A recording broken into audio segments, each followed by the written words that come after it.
Франция. Аз говоря немски и в Германия работи, хората се смеят.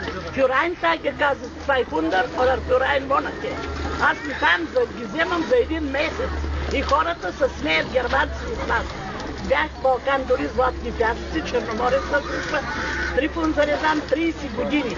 Се смеят хората с нас тук. Съгласен съм с вас, обаче сега предвиждаме нови избори. Защо Пеевски го назначават?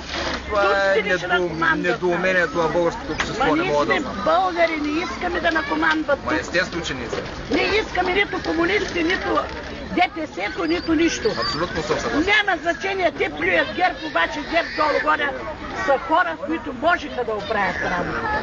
Можеха, ако искаха. Ако искаха, ама те не натискат, не ги искат. Обаче не искаха. Ама ние пък тях не ще. Всеки един държавник може да оправи нещата. Ама ние комунистите не ги искаме. Нито ДПС-то, нито комунистите. И ние не ги искаме. И ние не ги искаме. 70 хиляди души излязаха да стачкуват във Варна на най-големия митинг на 3 март. 2 месеца по-късно на изборите хората излязаха и гласуваха за същото това статут. Аз защо не дойдат те да живеят с моите 200 лева? Защо? Когато си платя сметките и отида си взема лекарствата, аз се връщам с 20 лева. Аз 20 лева не ще 40 години стаж. Той на какво приличат с България?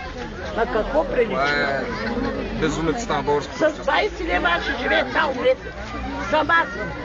Дъщеря ми безработна, другата в Италия. Децата се принуждават да бягат. За безработните мога да оправим нещо, обаче за останалото не мога да кажа. Просто аз мога да ви кажа как трябва да се оправят нещата на национално ниво. Но не съм кандидат за управление на национално. Защо не сте кандидат? Ми не искаме такива млади като вас, компетентни. Ами дай Боже, като падне... Да се сменят те старите вълци. Като тръгнем да сменяме статуквото... Ама те старите вълци трябва да са махнат. Абсолютно трябва да са махнат. Той са вълци, бе. Аз според мен трябва да са хора, които са участвали и знаят исканията. Младежи, млади, хубави, те са това. Да оправят България, бе. Няма... Кмета не може да промени... Защото ето да Бургас кмета за 6 години го направи кукла. Нямах въводаван 12 етаж в Бургас. Точно по тази причина ще я кажат, напълно страшно много заради възрастта. Аз съм най-младия от кандидат. Екипа на Бургас колко... Да, но предишния път колко масово гласуваха за Кирил Йорданов? Никой обаче не си признава. Аз съм броила бюлетини и видях как масово се гласува за Кирил Йорданов предишния път. А какво направи Кирил Йорданов?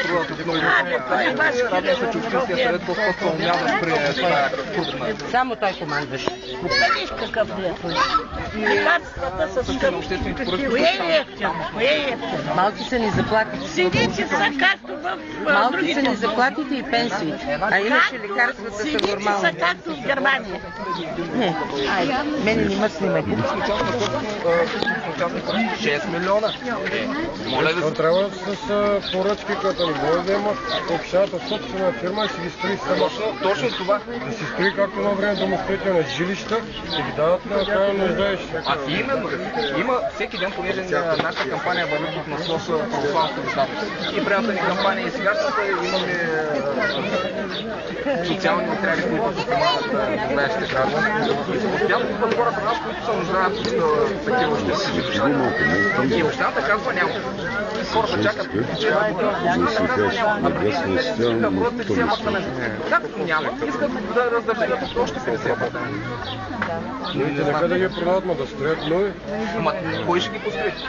Знаете ли какво е най-интересно? Че ние продаваме общинската си собственост за по 100-120 лева на квадрат, а строим нова за по 3500 лева на квадрат. Няма такава община, която да издържа. Накрая, когато излезе ревизията, да не се окаже, че тези 90 милиона, които общината дължи в момента. Заедно. Че са не 90, ами 900, които са откраднати. А бихте да съдействали за представянето? Много хубаво. В правомощията на кмета не влиза това, тя е изключителна държавна собственост. Но всеки варненец, като гражданин, всеки българин, може да съдейства за осигуряване на инвестиции. Ние сме започнали вече преговори с азиатската част на планетата, всъщност Китай.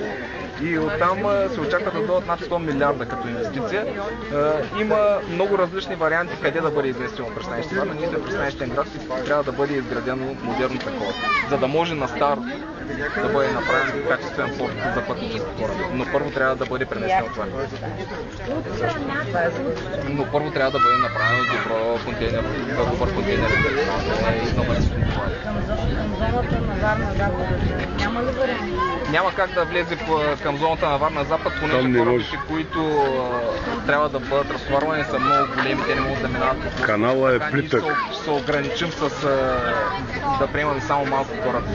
Трябва да е изнесено най-добре да бъде на островната част или ще бъде помислено за друго такова место, но най-важното е да бъде осигурена първа инвестиция. Надявам се в най-кратък срок да успеем да я осигурим.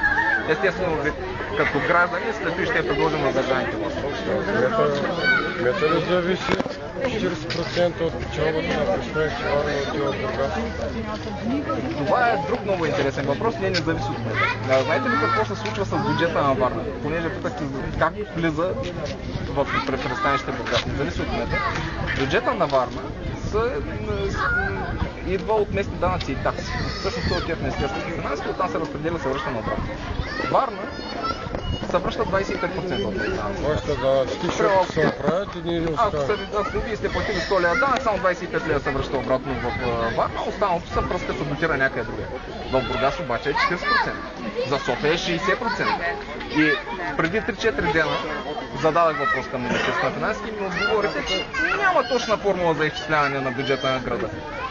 Там било този град е моя, този град е твоя. Няма такава.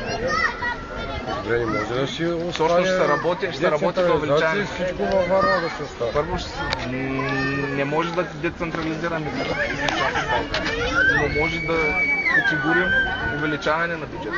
Поне да се водят преговори в тази. Да има равнопоставеност в изчисляването на бюджетите на годините. Да има точна и строга формула. Не е възможно Бургас с 30% по-малко население от Варна да има еднакъв бюджет. Не е нормално, преди 2 години отпуснаха държавно финансиране за морските градини. Морските градина в Бургас даваха 10 милиона и за нас бяха подготвени 10 милиона. Само че за Варна 10 милиона не дойдоха. Защо?